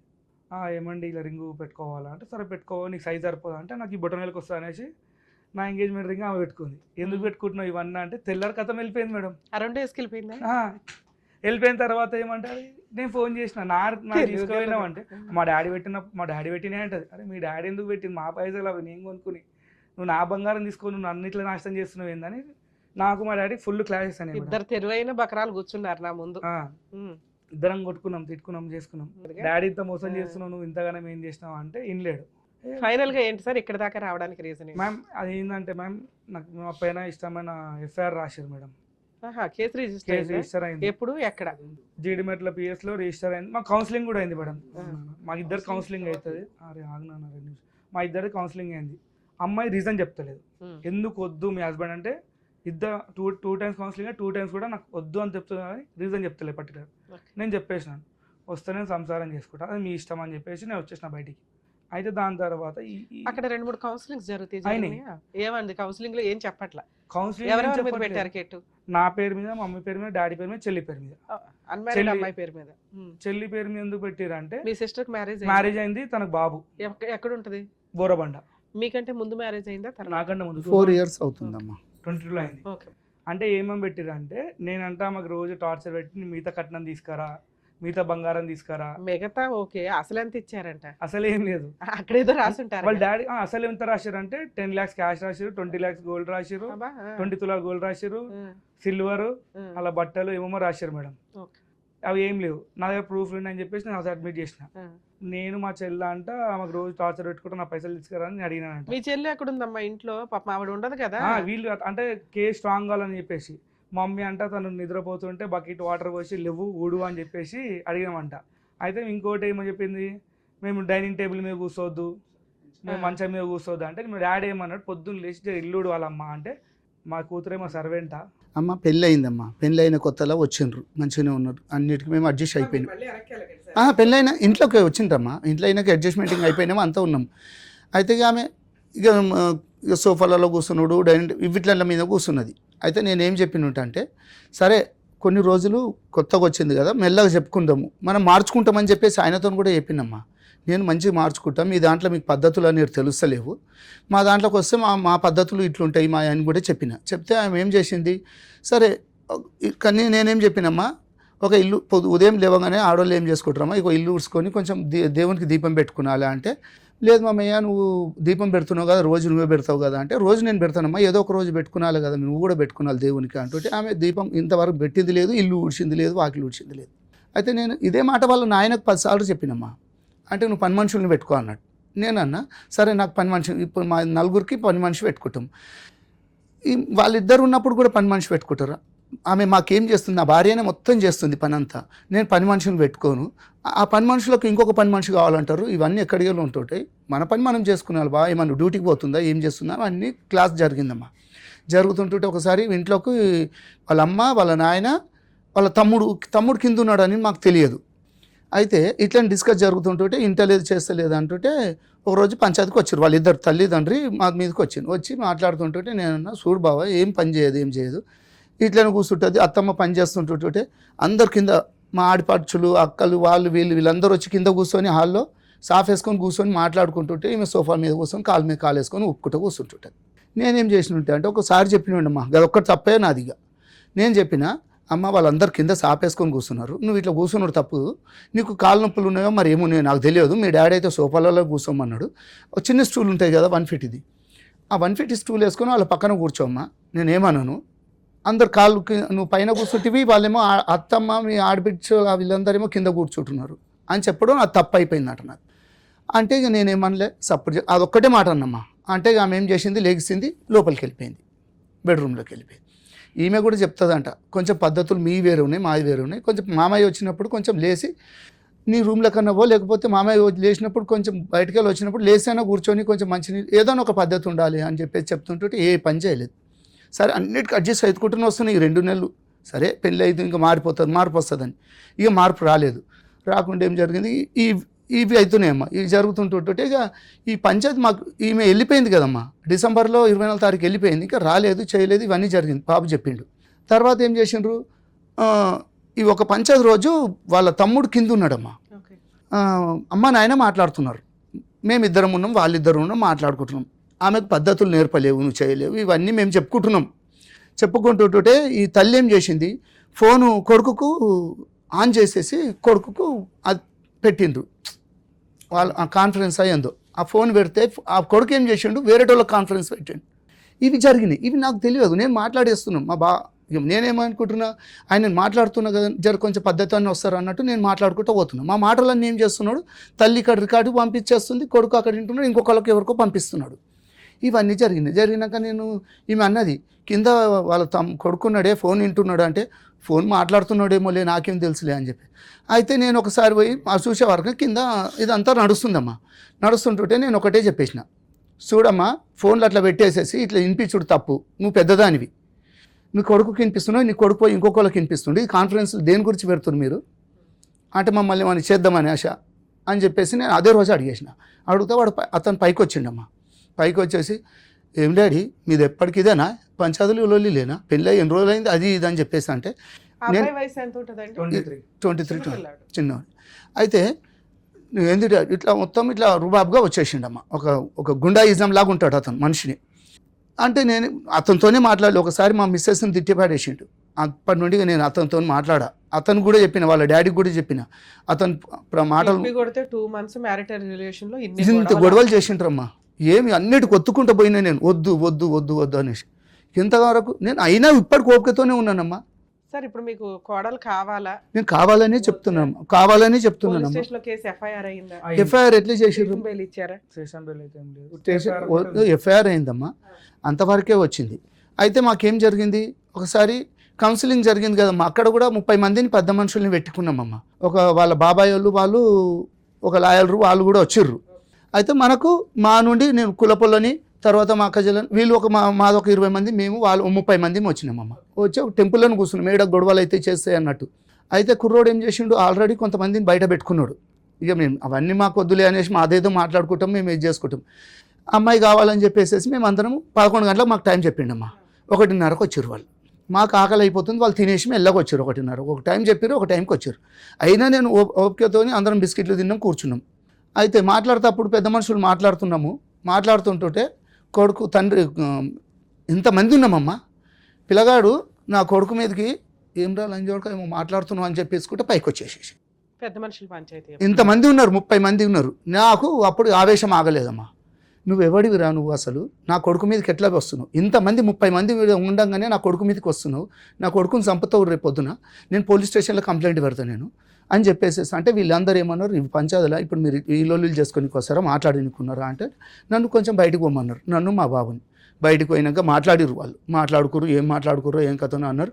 తర్వాత ఏమన్నారు, ఇక ఎంత చేసినా ఏం చేసినా అమ్మాయి మీ దగ్గర ఉండే పొజిషన్ లేదు, ఉండనని చెప్పిందమ్మా. మా ముంగటే అన్నది. అడిగినాం మీకు ఏంది మీకు అంటే, మాకు అమ్మాయి అయితే కావాలని నేను అన్నామమ్మా. అమ్మాయి కావాలి, మాకు పెళ్ళి 2 నెలలు కూడా కాలేదా, మా పిల్లగాంది ఏంది ఇది, 2 నెలలకు నేను పెళ్లి చేసుకుని 25-30 లక్షల రూపాయలు ఖర్చు పెట్టుకున్నా. ఎంత గొడవ జరిగి అబ్బాయిని కొట్టి ఎవరైతే బామ్మరిది కొట్టడానికి వచ్చిండు, కొట్టలేడు. అంత దూరం వచ్చిన కేసులు, మీ వైఫ్ని తిట్టి, ఈయన్ని తిట్టి, మిమ్మల్ని తిట్టి, ఇలాంటి కేసులు అయినా ఇంకా అమ్మాయి కావాలనుకున్నారా? అమ్మాయి మారుతుంది అని చెప్పేసి మొన్న ఇక ఎప్పుడైతే పోలీస్ స్టేషన్లకు మాకు ఇవన్నీ జరుగుతున్నాయో ఇక మాకు ఎప్పటికొనేది టార్చర్ ఏమో. సరే, ఫుల్ అండ్ ఫైనల్ సెటిల్మెంట్ మాట్లాడుకోపోయారా? అడిగాం మేడం, మాట్లాడితే తర్వాత వాళ్ళకి ఒక దగ్గర 80 lakhs దాకా అప్పులు ఉన్నాయి. ఆ పైసలు డిమాండ్ చేస్తారు. ఫస్ట్ ఏమో 50, అట్లా 50, 100, ఫస్ట్ ఏమో 75 lakhs అడిపించారు, దాని 50 అడిపించారు. మళ్ళీ ఇంకొకళ్ళు వచ్చి మా ఇంటికి వచ్చి సెటిల్మెంట్ మాడితే వాళ్ళ తప్పు అని చెప్పి తిట్టించేసి వాళ్ళని తిట్టేసారు. అక్కడ నుంచి 25కి వచ్చారు. మళ్ళీ ఇంకొక ఏరియా పెద్దవాళ్ళు ఇప్పుడు అవుతుంటే అతను పెద్ద మనిషి వచ్చేసరికి ఆయన కూడా వాళ్ళ తప్పు అన్నందుకు మళ్ళీ లాస్ట్కి వాళ్ళు ఇప్పుడు ఎంత 20కి వచ్చారు.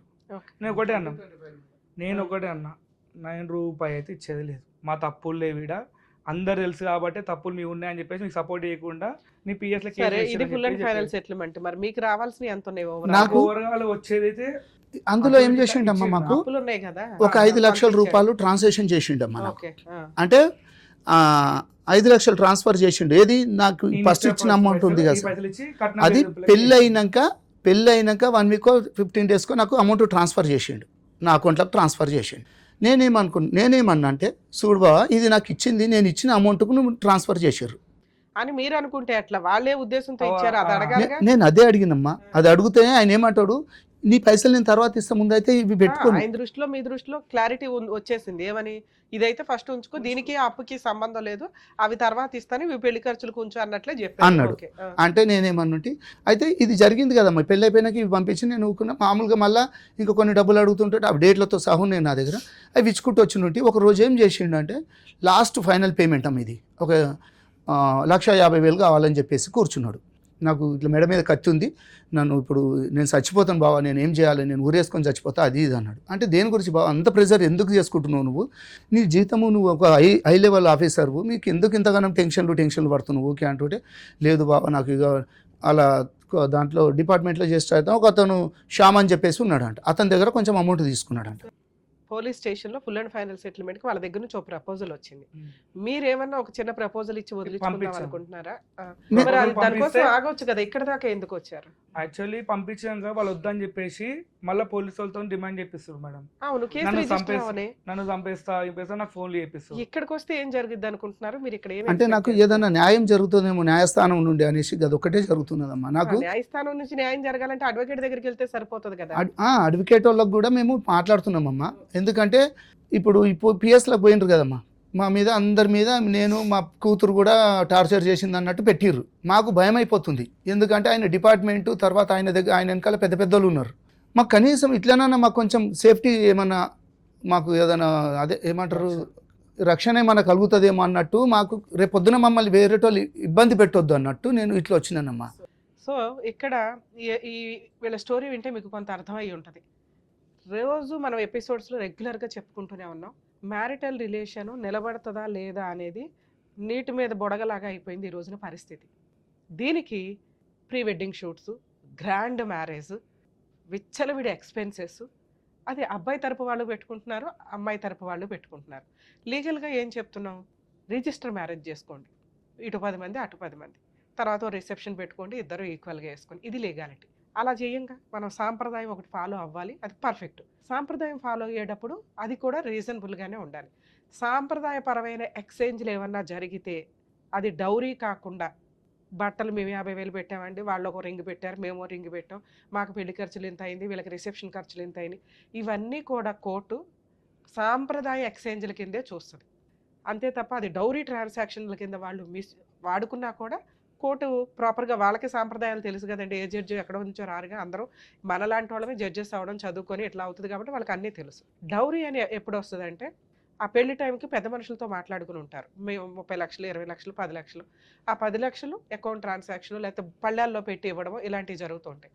అవి కూడా రీజనబుల్గా ఉండి ఫర్దర్గా ఎటువంటి హెరాస్మెంట్లు లేకపోతే దాన్ని కూడా పెద్దగా కన్సిడర్ చేయరు.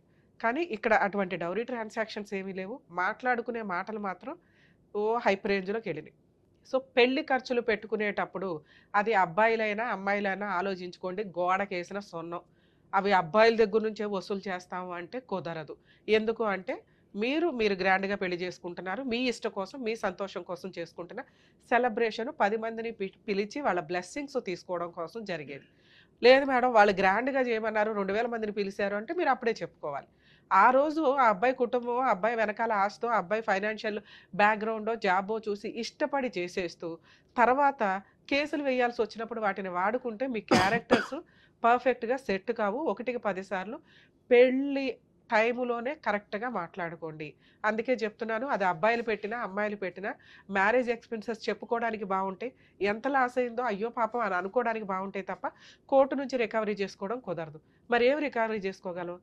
మీ మ్యారిటల్ రిలేషన్లో మీరు ఎంత సఫర్ అయ్యారు అంటే, ఒక అమ్మాయి ఇలా పెళ్లి చేసుకొని 2 వీక్స్లోనో 2 మంత్స్లోనో బయటికి వెళ్ళిపోయి వీళ్ళు ఇట్లా సెక్సువల్ అబ్యూస్ చేశారండి, ఈ అబ్బాయి సెక్స్ పనికిరాడండి, ఈ అబ్బాయి జాబ్ చేయడండి, ఈ అబ్బాయి తాగిపోతండి, వాళ్ళ నాన్న ఇట్లా అండి, వాళ్ళ అమ్మ ఇట్లా అండి అని వేసే కేసులు నార్మల్ కేసులు. ఒకప్పుడు ఒక 10 ఇయర్స్ బ్యాక్ మనం చూస్తే 498 కేసు పెడితే ఇమ్మీడియట్గా అత్తమామలు, హస్బెండ్, ఆడబడుచులు, పెద్ద మనుషులు అందరినీ జైలుకి తీసుకెళ్లేవాళ్ళు. ఫస్ట్ ఎక్కడో పెద్ద మనుషులకు కాస్త కవరింగ్ అయింది, కానీ ఇవి హార్ట్ అటాకులతో చనిపోయిన సందర్భాలు ఎక్కువ ఉన్నాయి. ఇన్లాస్ ఎవరైతే అత్తమామలు ఉంటారో వాళ్ళే హెల్త్లు బాగోవు. ఒకప్పుడు మనం పోలీస్ స్టేషనో కోర్టు అంటే ఒక అవమానంగా ఫీల్ అయ్యే స్టేజ్, మనకి ఎప్పుడైనా అన్యాయం జరిగితే వెళ్ళే స్టేజ్ నుంచి టైం పాస్కి పెళ్లి చేస్తే పోలీస్ స్టేషన్కి వెళ్ళే సిచ్యుయేషన్లోకి, ఆ జనరేషన్లోకి మనం వచ్చేసాం.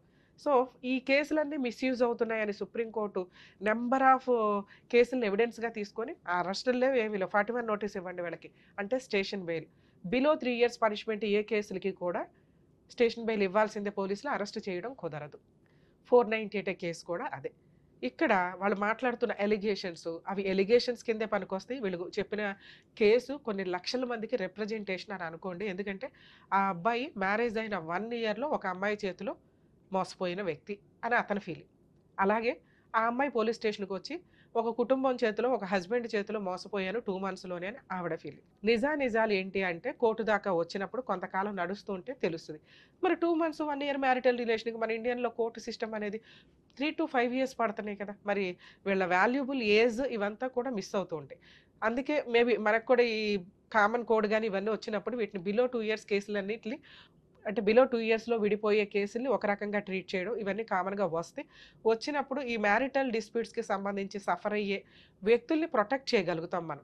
ఇక్కడ అమ్మాయికి ఇప్పుడే పెళ్లి చేసుకోవడం అవసరం లేకపోతే ఖచ్చితంగా కేసు చాలా సంవత్సరాలు నడిపించడానికే చూస్తుంది. కానీ 2 months మ్యారిటల్ రిలేషన్ కేసులో ఒక ఆడపిల్లని ఇస్తున్నప్పుడు కానీ, ఒక మగపిల్లాడిని పెళ్ళికి కూర్చోబెట్టేటప్పుడు కానీ దయచేసి బోత్ సైడ్స్ పేరెంట్స్ని రిక్వెస్ట్ చేస్తున్నాను, ముందు పెళ్ళంటే ఏంటి? ఒక పార్ట్నర్ మనల్ని నమ్ముకొని మన ఇంట్లోకి వస్తుంటే, లేదా మనం ఒక పార్ట్నర్‌ని తెచ్చుకుంటుంటే, ఆ అమ్మాయితో ఎలా బిహేవ్ చేయాలి? ఆ హస్బెండ్‌తో ఎలా బిహేవ్ చేయాలని బేసిక్ నేర్చుకోండి. ఏమి నేర్చుకోకుండా అమ్మ వాళ్ళ ఇంట్లో కాలు మీద కాలేసుకొని పాలు తాగేసి నిద్రపోయి, ఈళ్ళేమో నెట్లో ఎత్తుకుంటూ ఇంతే కాదు. ఇది కాదు లైఫ్. ఒక అమ్మాయి ఆ ఇంటి మహాలక్ష్మి. ఆడపిల్ల అంటేనే మహాలక్ష్మి ఇంకంతే. అలాంటి మహాలక్ష్మి మన ఇంటికి వాళ్ళు పంపిస్తున్నారు. ఆ మహాలక్ష్మి ఈ ఇంటికి మళ్ళీ మహాలక్ష్మి అవ్వాల. ఏంటి టైమ్ పాస్ పంచాయతీలు? నేర్పించి పంపించండి. భర్తతో ఎట్లా ఉండాలి? మీ వైఫులతో మీరు కాపురాలు చేస్తున్నారుగా. మీ అమ్మలు కాపురాలు చేసుకున్నారుగా. మీ నాన్నలు కాపురాలు చేశారు. ఇది మీ పిల్లల జనరేషన్‌కొచ్చేసరికి స్పాయిల్ అయిపోతుంది. మీ ఇళ్లలో మగపిల్లలుంటే మీకు ఖచ్చితంగా అర్థం అవ్వాలి. కర్మ ఏంటంటే ఇక్కడ ఆడపిల్ల ఉంది, అక్కడ మగపిల్లోడున్నాడు. అయినా వీళ్ళ బాండింగ్స్ అనేవి చాలా స్పాయిల్ అయిపోయినాయి. చాలా మేజర్ పాయింట్స్. వాళ్ళ దృష్టిలో వాళ్ళు కరెక్ట్. వీళ్ళ దృష్టిలో వీళ్ళు కరెక్ట్. సో, ఆడపిల్లలకి పెళ్ళిళ్ళు చేసి పంపించేటప్పుడు 1కి 100 సార్లు ఒక కుటుంబంలోకి వెళ్తున్నప్పుడు ఆ అమ్మాయి ఎళ్తుంది అంటే భర్త, అత్తమామలు, కుటుంబ సభ్యులు ఉంటారు. వాళ్ళకి నేర్పించి పంపించండి. పనమ్మాయి కింద కాదు, ఆ ఇంటి మహాలక్ష్మిలాగా వెళ్తుంది. బాధ్యతలన్నీ ఉంటాయి. మీ అమ్మ ఎంత బాగా చేసిందో నువ్వు కూడా ఆ ఇంటికెళ్ళి మా పరువు నిలబెట్టాలి తల్లి. పని ఇక్కడ కాలు మీద కాలేసుకొని కూర్చొని పాలు తాగినా కూడా అక్కడికి వెళ్ళి ఆ పాలు నువ్వే కాసి ఆ కుటుంబ సభ్యులందరికీ ఇవ్వాలి. ఆళ్ళ కుటుంబ గౌరవం నీ మీద ఆధారపడి ఉంటది అని నేర్పించి పంపించండి దయచేసి. కాపురాలు నిలబడాలి అంటే ఎందుకంటే కొంతకాలం తర్వాత పెళ్ళిళ్ళు చేసుకోవడానికి భయపడి ఎవ్వరూ పెళ్ళిళ్ళు చేసుకోరు. అలాగే ప్రెగ్నెన్సీలొచ్చినప్పుడు ఈ తింగర మాటలు కొన్ని నడుస్తూ ఉంటాయి ఇష్టం లేకపోతే. సో, అది ఓకే. అది వాళ్ళ పర్సనల్ విషయం. కానీ కంటిన్యూ అయ్యే ఉద్దేశం ఉంటే పిల్లలున్న కేసుల్లో అన్నెసెసరీగా విడిపోవద్దు. 100% కలిసి ఉండడానికే చూడండి. ఇక అబ్బాయిల విషయానికొస్తే ఒక పిల్ల ఏ 20 ఏళ్ళో, 25 ఏళ్ళో ఒక ఇల్లు అలవాటైపోయి, చుట్టాలు అలవాటైపోయి మన ఇంట్లోకొస్తది. మనం అందరం కొత్తోళ్ళమే. ఒక్క హస్బెండ్ తప్ప. హస్బెండ్‌లు చేసే మేజర్ మిస్టేక్స్ ఏంటంటే, అమ్మ ఏమనుకుంటదా? నాన్న ఏమనుకుంటారా? అని ఆ అమ్మాయితో టైమ్ స్పెండ్ చేయరు. ఆ అమ్మాయితో మాట్లాడరు. వీళ్ళు ఒక గ్రూప్ యేసుకొని హాల్‌లో కూర్చొని మాట్లాడుకోవడం. ఆ అమ్మాయి కొత్త అమ్మాయి. కలవడానికి, మీ మాటలు వినటానికి ఆ అమ్మాయికి 2, 3 ఇయర్స్ పైనే పడతది. అటువంటి అమ్మాయి వన్స్ కోడలుగా వచ్చినాక మన ఇంట్లో పనమ్మాయిలాగా ట్రీట్ చేసేయాలి అని అనుకుంటే, మీ చుట్టాలతో కలవడం ఆ అమ్మాయికి కుదరదు. మీ పోసుబోలు కబుర్లు ఆ అమ్మాయికి అర్థం కూడా కావు. ఆ అమ్మాయికి ఫస్ట్ వ్యక్తి భర్త. భర్తతో కొంచెం టైం మాట్లాడగలదు. మిగతా టైం ఏం చేయగలదో అంతవరకే. కొంచెం అమ్మాయిని అండర్‌స్టాండ్ చేసుకోండి. వచ్చి రాగానే మన పద్ధతులు నేర్చేసుకోవాలి, మన ఇంట్లో స స సర్దుకుపోవాలి, మన కుటుంబాన్ని నెత్తి మీద ఏసేసుకోవాలంటే పిల్ల పిచ్చుకలు వీళ్ళంతా. వీళ్ళకేమి ఒకప్పుడంటే 15 ఏళ్ళకే పెళ్ళిళ్ళు, పెళ్ళంటేనే ఒక బొమ్మలాట దగ్గర నుంచి నేర్చేసుకొని భర్త కావాలి, అత్తమామలు కావాలి ఇట్లా ఉండేది. ఇప్పుడు అట్లా లేదు. పెళ్ళంటేనే భయపడిపోతున్నారు ఆడపిల్లలు. అలాంటి ఒక అమ్మాయి మన దగ్గరకొచ్చినప్పుడు కొంత ప్రొటెక్టివ్‌గా చూసుకొని, మన అబ్బాయికి అవసరం. మన అబ్బాయి ఫిజికల్ నీడ్స్ తీరాలన్నా, మన కుటుంబం ముందుకెళ్ళాలన్నా, మనకి వారసులు రావాలన్నా, మన ఆస్తి వేస్ట్ అయిపోకుండా ఉండాలన్నా, అమ్మాయి అవసరం కాబట్టి, కోడలు అవసరం కాబట్టి, కోడలు అపురూపం అనుకోని ముందే నేర్పించుకోండి. అరే! ఈ కాపురం పోతే మళ్ళీ ఎవరో సెకండ్ హ్యాండ్‌ని చేసుకోవాల్సొస్తది. అప్పుడైనా ఇదే పంచాయతీ కదా! ఆ సర్దుకునేదేదో ఇప్పుడే సర్దుకుందాం అని ముందుగా ఆలోచించి అబ్బాయిల్ని ప్రిపేర్ చేసి ఉంచండి. ఆ అబ్బాయికి భార్య తర్వాతే తల్లిదండ్రులు. తల్లిదండ్రులు, భార్య, ఆయన పిల్లలు, ఒక కుటుంబం ఇంతే. తల్లిదండ్రులు నచ్చకపోతే అబ్బాయి కాపురం కోసం దూరంగా ఉండడానికి కూడా వెనకాడొద్దండి. ఎందుకంటే కాపురం పోయినాక అబ్బాయి మీ ముందు ఉండి ఉపయోగం ఏముంది? కాపురం నిలబెట్టడానికి ఎన్ని పనులు చేయగలగాలో అంతా తగ్గండి. ప్రాబ్లమే లేదు. ఎందుకంటే మనం అనుకుంటాం మన సాంప్రదాయం ఫాలో అవుతున్నాంగా, లీగాలిటీని ఫాలో అవ్వట్లేదు కదా! రిజిస్టర్ మ్యారేజ్ చేసుకోమంటే చేసుకోరు. మరి సాంప్రదాయం ఫాలో అయినప్పుడు ఆ స్టేజ్ ఏంటిది? ఇద్దరు శివుడు, పార్వతి కూర్చొని చేసుకునే ఒక పెళ్లి. మనంతా ఎళ్లి అక్షింతలు వేసేది ఆ బ్లెస్సింగ్స్. పుటుక్కున సంవత్సరం అవగానే విడిపోయి చేస్తున్నారు. ఏ రకంగా ఇదంతా వర్కౌట్ అవుతది? వేరే కంట్రీస్ అన్నీ మన కంట్రీ వైపు ఎందుకు చూస్తాయో తెలుసా? మన సాంప్రదాయాలు, మన ఆచార వ్యవహారాలు, మన బాండింగ్స్, భార్యాభర్తల బాండింగ్స్, కుటుంబ బాండింగ్స్ అవి మొత్తం స్పాయిల్ అవుతున్న సందర్భంలో కొట్టుమిట్టాడుతున్న కోర్టులు కిరకిటలాడుతూ ఫ్యామిలీ డిస్ప్యూట్స్ తోటి. ఒక కేసా? ఒక డిస్ప్యూటా? 5 కేసులు ఫైల్ అవుతాయి. ఇక్కడ ఈళ్ళు బాధపడుతున్నది, భయపడుతున్నది ఏంటంటే స్పాయిల్ అయిపోయింది. ఏమీ చేయలేము. ఎందుకంటే పోలీస్ స్టేషన్ దాకా వచ్చినప్పుడు సుప్రీంకోర్టు గైడ్‌లైన్స్ కౌన్సెలింగ్‌లు ఇమ్మని. ఆ కౌన్సెలింగ్‌ల్లోనే ఇక్కడ అర్థమైపోతుంది ఆ అమ్మాయికి డే 1 నుండి ఇష్టం లేదు. దయచేసి కనుక్కోండి. ఈ రోజున ఆడపిల్లలు బయటికి చెప్పట్లేదు. వాళ్ళకో ఫ్రెండ్స్ ఉంటారు. వాళ్ళకో పర్సనల్ లైఫ్ ఉంటది. వాళ్ళకి ఇష్టం లేకపోతే ఇష్టం లేదు అంతే. ఆ అమ్మాయిని తీసుకొచ్చి బలవంతంగా అన్నీ నేర్పించి పంపించిన అమ్మాయే సరిగ్గా కాపురం చేయదు. ఇట్లా బలవంతంగా మీ సొసైటీ కోసం, గుడ్‌విల్ కోసమో లేకపోతే అవతల వాళ్ళ కుటుంబం బావుంది, ఫైనాన్షియల్‌గా సెట్ అయ్యారని చెప్పి బలవంతంగా పంపిస్తే ఇలాగే ఏడుస్తాయి. ఎవరి లైఫ్ ఇక్కడ స్పాయిల్ అయినట్టు? మీ అమ్మాయికి ఇష్టం లేదు హ్యాపీ. కానీ ఒక అబ్బాయి లైఫ్ స్పాయిల్ అయిపోయిందిగా. సొసైటీలో ఎలా చెప్పుకోగలుగుతాడు? ప్రెగ్నెన్సీ వచ్చింది. 2 మంత్స్‌కే భార్య వెళ్ళిపోయా అయినా బతులాడి తెచ్చుకున్నాడు. ఏం చెప్పుకుంటాడు? ఏం తప్పు ఉంది ఇక్కడ? లేకపోతే కామన్‌గా వేసే డైలాగులు ఏంటో తెలుసా? అబ్బాయి సెక్స్‌కి పనికిరాడండి అని. ఇక్కడ అది కూడా ప్రూవ్ చేసుకున్నారు. అయినా విడిపోయిన కాపురం. ఇప్పుడు పెద్దగా అయిపోయింది విషయం. యాక్చువల్‌గా ఇట్లాంటి కేసులు కలపడానికి ఎక్కువ ఛాన్స్ ఉంటే ట్రై చేయాలి మనం. కానీ ఇక్కడ ప్రొటెక్ట్ చేయాల్సింది ముందు త్వరగా వదిలించుకోండి, కోర్టుల చుట్టూ తిరగకుండా. 3 ఆప్షన్స్‌లో ఒక ఆప్షన్ ఎగిరిపోయింది. ఎట్టి పరిస్థితుల్లో వీళ్ళు కలవడం కుదరదు. ఇక 2 ఆప్షన్స్‌లో ఫైనాన్షియల్ సెటిల్మెంట్లు. ఇప్పుడు తను ఒక మాట అన్నాడు, మేడం మేమెందుకు ఇవ్వాలి? మా దగ్గరే బోలెడంత డబ్బు తీసుకున్నారు. మేమే తప్పు చేయలేదు. కోర్టుల చుట్టూ మమ్మల్ని తిప్పి మా లైఫ్‌ని స్పాయిల్ చేయడానికి. యాక్చువల్‌గా పాపం ఆడపడుచుకి సంబంధమే లేదు. ఆడపడుచు వాళ్ళ ఆయన, పక్కింటోళ్ళు, ఎదురింటోళ్ళు ఎవరైనా పేరెంట్ మాట్లాడితే ఆళ్ళకి కూడా పెడుతున్నారు. అయినా పోలీసులు తీసుకోవట్లేదండి. కొంచెం జ్ఞానంగానే ఆలోచిస్తున్నారు. సుప్రీంకోర్టు ఊరుకోవట్లేదు ఎవరిని. ఒకవేళ అలాంటి ఎవరి పేర్లైనా పెడితే హైకోర్టు క్వాష్ పిటిషన్ వేసుకోండి, వాళ్ళ పేర్లు తీసేస్తారు. ఆ అబ్బాయి అమ్మ నాన్న తప్ప మిగతా వాళ్ళ మీద కేసులు పెద్దగా ఎంటర్టైన్ అవ్వవు. ఎప్పుడు ఎంటర్టైన్ అవుతాయి అంటే ఒకే షెల్టర్లో వాళ్ళు ఉంటే కొంత ప్రూవ్ చేసుకోండి అంటారు. కానీ హస్బెండ్ని వదిలేసి మిగతా వాళ్ళందరికీ డిస్పెన్స్ చేస్తారండి హైకోర్టులో క్వాష్ పిటిషన్ వేసుకుంటే, రెగ్యులర్గా కోర్టుకు వెళ్లకుండా. అంటే ఒక 50 సార్లు కోర్టుకు వెళ్ళాల్సి వస్తే ఒక 5 సార్లు వెళ్తే చాలు, మిగతా టైం అంతా మీ ఇంట్లో కూర్చోవచ్చు. కానీ కోర్టుల చుట్టూ తిరిగితే వచ్చే న్యాయానికి మన వాల్యుబుల్ టైము, ఫైనాన్షియల్, కరెక్ట్ అడ్వకేట్లు దొరకపోతే సినిమా, ఇవన్నీ ఉంటాయి కాబట్టి కొంచెం సెటిల్మెంట్లకి వెళ్ళండి. మీ ఏజ్ని స్పాయిల్ చేసుకోవద్దనే చెప్తాం. ఇక్కడ సెటిల్మెంట్ ప్రాసెస్ కూడా మనం మాట్లాడదాం. వీళ్ళ అదృష్టమో వీళ్ళ కర్మో, అక్కడ డిపార్ట్మెంట్కి సంబంధించిన వ్యక్తి ఇప్పుడు ప్రజెంట్ ఏఎస్ఐ క్యాడర్లో ఉన్న మాంగారు వదిలేస్తారా? ఇదో బిజినెస్ లాగా అది ఎవరైనా కానీ అట్లాగే నడుస్తున్న పంచాయతీ. ఫైనాన్షియల్ సెటిల్మెంట్లు చెయ్యమని ఏ కోర్టు చెప్పదండి. ఈ కేసులో 100% ఆ అమ్మాయికి చిల్లిగవ్వ కూడా రాదు. 2 months మ్యారిటల్ రిలేషన్ కోసం ఆవిడ మెయింటెనెన్స్ కేసు వేసుకున్నా కుదరదు. ఎందుకంటే వాళ్ళు చేసిన పెద్ద మేజర్ బ్లండర్ మిస్టేక్ ఏంటంటే, ఇదిగోండి మా అమ్మాయి జాబ్ చేస్తుంది, ఇదిగోండి 12 లక్షలు పర్సనల్ లోన్ తీసుకునేంత క్యాడర్లో అమ్మాయి ఉన్నప్పుడు ఆ అమ్మాయికి మెయింటెనెన్స్ రాదు. లోన్ అప్లై చేసేసి తీసేసుకున్నాం, ఇప్పుడు జాబ్ పోయిందన్న కోర్టు కన్సిడర్ చేస్తారండి. ఎట్టి పరిస్థితుల్లో అమ్మాయికి మెయింటెనెన్స్ రాదు. ఒక అమ్మాయి గెలిచే కేసు మీ కేసులో అదొక్కటే. అది జరిగే పని కాదు. వీళ్ళకి బుద్ధి చెప్పాలి, నాకు ఇప్పుడే ఏమీ అర్జెన్సీ లేదు అనుకుంటే ఆడతా పాడతా ఫైట్ చేసే కేసు. మీకేంటంటే సొసైటీలో ఉన్న అన్ని కేసులు మనయ్యేనేమో అని మనకు కంగారు పడడం వల్ల వీళ్ళు ఏదైతే ఆయన ఒక కార్డు వేసుకొని తిరుగుతున్నారో అదేదో గొప్ప అని మీ ఫీలింగ్ తప్ప పెరటి చెట్టు వైద్యానికి పనికిరాదండి. అలాగే ఆయన ఏమీ చేయలేడు ఈ కేసుల్లో. ఒక నార్మల్ ఫాదర్ అమ్మాయి తరపున వెళ్ళిన వ్యక్తికి ఉన్న రెస్పెక్ట్ కంటే వీళ్ళకి తక్కువే ఉంటుంది. వీళ్ళు పోలీస్ స్టేషన్లకో కోర్టులకో వెళ్ళి బతులు ఆడుకోవడానికి ఇబ్బంది పడతారు. అర్థమవుతుందా? మీకు ఆ లాజిక్ తెలియట్లా.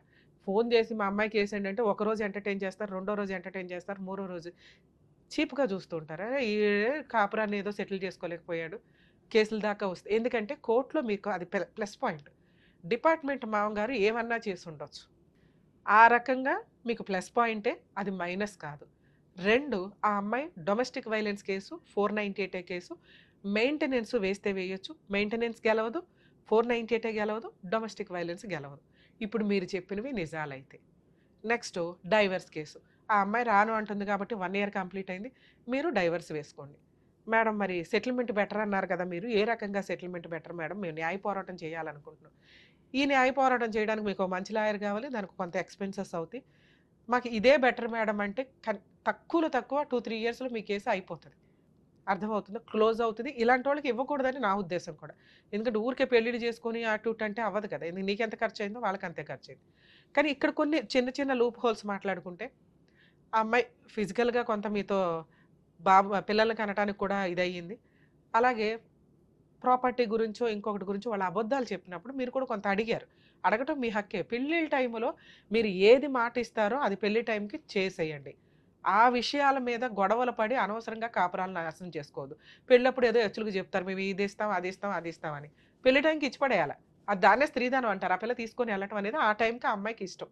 అప్పుడు వదిలేసి తర్వాత ఇస్తాము అంటే ఖచ్చితంగా అవతల వాళ్ళు అరే నువ్వేం తెచ్చుకోలేదేంటి అని సరదాగా అన్నా కూడా అదొక అవమానంగా ఫీల్ అయిపోయి, ఆ రోజు మీ నాన్న అన్నాడు కదా అదేదో ఇస్తాం 1/2 ఎకరం 1/4 ఎకరం అన్నారు, తెచ్చుకోలేదు ఏంటి అంటే ఇదిగోండి అడిషనల్ డౌరీకి నన్ను హెరాస్ చేశారు. ఇవి కరెక్ట్ కాదు. ఒకసారి పెళ్లిలో మీరు మాట్లాడుకుంటున్నారంటే పెళ్లిలో ఇచ్చేయడానికే చూడండి. అబ్బాయి తరపు వాళ్ళు తల్లిదండ్రులు ఎవరైతే ఉన్నారో కొంచెం లాజిక్ ఆలోచించండి. పెళ్లి ఇంకో 10 రోజులు పోస్ట్ పోన్ చేసుకోండి, కానీ లేదా వద్దు అనుకోండి, మాకేం వద్దు అమ్మాయి వస్తే చాలు. ఏదైనా కావాలి వాళ్ళు ఇస్తాము అంటే ఆ టైంకి ఇవ్వండి. స్టార్టింగ్లో మాట్లాడిందే పర్ఫెక్ట్, తర్వాత మాట్లాడేదంటే హెరాస్మెంట్ కిందకి వెళ్తుంది. కొంచెం ఈ లాజిక్ మిస్ అవ్వకండి ఎవరు కూడా. సరే, ఇక్కడ మీరు భయపడింది ఏదైతే ఉందో మీరు 100% మీ కష్టం ఏంటో తెలియజేశారు. మీలాంటి వాళ్ళే బయట బోల్డ్ మంది ఉన్నారండి. వాళ్ళకి ఒక అవేర్నెస్ నిజంగా ఆ పుణ్యం అంతా మీకు యాడ్ అవుతున్నట్లు లెక్క. ఎందుకంటే ఇది నార్మల్ కేసు. మీకున్న ఫైనాన్షియల్ కెపాసిటీకి మీరు మంచి లాయర్ని పెట్టుకుని కూడా ఫైట్ చేయొచ్చు. కానీ జనాలకు తెలియాలి మేము ఎంత సఫర్ అవుతున్నాము, ఇలాంటి వాళ్ళు ఎంత సఫర్ అవుతున్నారని మీరు ముందుకొచ్చి మీ వాయిస్ రేస్ చేసి చెప్పినందుకు నిజంగా హ్యాట్స్ ఆఫ్. ఎందుకంటే మీ అబ్బాయి చాలా రెస్పెక్ట్ ఇస్తున్నాడు తండ్రికి, కుటుంబానికి. అలాంటి పిల్లోడిని ఎంత జాగ్రత్తగా చూసుకోవాలని సొసైటీ చూసిన వ్యక్తిగా రెస్పాన్సిబిలిటీ మీకు ఉండాలి. తండ్రి దగ్గర కూర్చోనో లేకపోతే డిప్రెషన్లోనో మీకు మీ ఏరియాలో మేబీ తాగుడు కామన్గా అయి ఉండొచ్చు, కానీ అది పండగల టైంలోనే. మిగతా టైము డిప్రెషన్ వచ్చినప్పుడు తాగుకుంటూ కూర్చుంటే ఆ పిల్లోడి వయసు ఎంత? అబ్బాయిని చేసుకోవాలి అంటే అబ్బాయి పర్ఫెక్ట్గాను హెల్దీగాను ఉండాలి కదా. మీ ఏజ్కి వచ్చేసినాక మీరు తాగితే పర్లేదు, కానీ అతని బాధలో తట్టుకోలేని పరిస్థితులు ఎవరికి చెప్పుకోవాలో అతనికి అర్థం కావట్లే. అలాంటి సీన్ ఆ పిల్లోడికి రావద్దు. ఎందుకంటే ఈ రోజున అలాంటి పిల్లలు దొరకట్లే. అంత పద్ధతిగా పెరిగి నాన్న మమ్మల్ని కొట్టి పద్ధతిగా పెంచాడండి అనే సిచ్యుయేషన్లో అతను పర్ఫెక్ట్గా పెరిగిన వ్యక్తిని అతన్ని మిస్యూజ్ చేస్తే ఎట్లా మనం? ఇక లీగల్ ఇష్యూస్కి వస్తే సార్, అతను ఏమీ చేయలేడు, కంగారు పడొద్దు. ఈ కేసులో సెటిల్మెంట్ వద్దని నేను ఎంత బాగా చెప్తున్నానో, మిమ్మల్ని ప్రొటెక్ట్ చేయడం, మీ అబ్బాయిని ప్రొటెక్ట్ చేయడం అవసరం కాబట్టి ఒకవేళ 1 yearలో అయిపోయే కేసులు అయితే ఫైటింగ్ చేయమని అంటాం. మనకి కామన్ కూడా వచ్చే వరకు ఈ తలనొప్పులు తగ్గవు. ఇతను డిప్రెషన్లోకి వెళ్ళిపోతాడేమో అని నా బాధ. ఎందుకంటే ఏ తప్పు చేయకుండా 3 కేసులు కోర్టుల చుట్టూ తిరగడం అంటే మామూలు విషయం కాదు. ఎందుకంటే మీ ఫ్యామిలీ మెంబర్స్ ఎవరు తిరగరు, తిరగాల్సిన అవసరం లేదు. ఇందాక నేను చెప్పాను హైకోర్టులో క్వాష్ పిటిషన్ వేసుకుంటారు.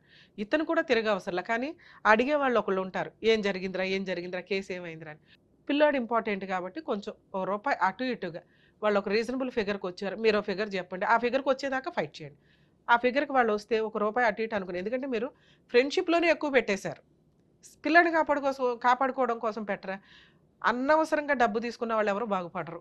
దీనికి ఒక రీజనబుల్గా మీరు ఇష్టపూర్వకంగా ఒక ఫిగర్ అనుకొని మ్యూచువల్ డైవర్స్కి వెళ్ళిపోవడం బెటర్.